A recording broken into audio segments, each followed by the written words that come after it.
First of all, can I just thank AFBI and Stephen for what has been a very focused, very practical session, and done in a very professional way with some excellent points.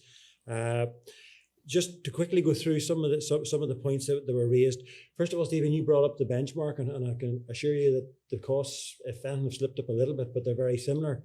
But on the other side, we have the physical benchmarks from benchmarking, and quite often the folk that are putting the most money in aren't necessarily getting the best results.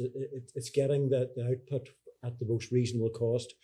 In terms of Gillian, colostrum, the 4 Qs, and we've always been aware of the quickly and of the quantity for a number of years, but this quality is becoming increasingly important, and certainly that scary figure of 2/3 of colostrum in the sample being below level was very important. And certainly the point you made in the later slide of the benefits of this.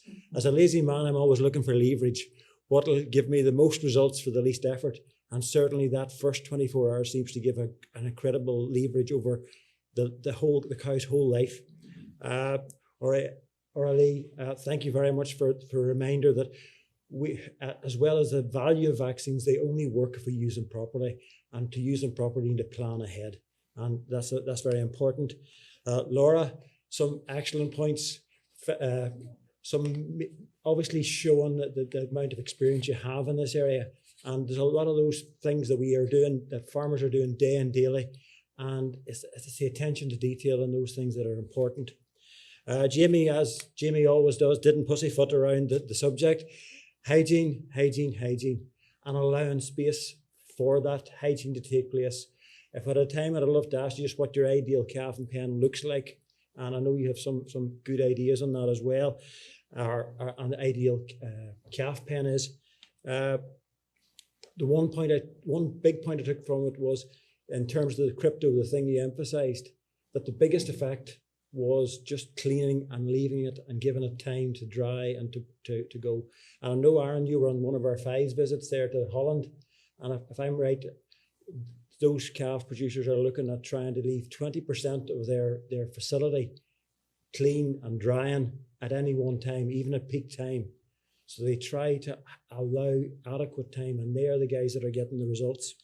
In terms of the ventilation, this is an ongoing issue, and I know that Optihouse will bring that through. Aaron, thank you for those early findings.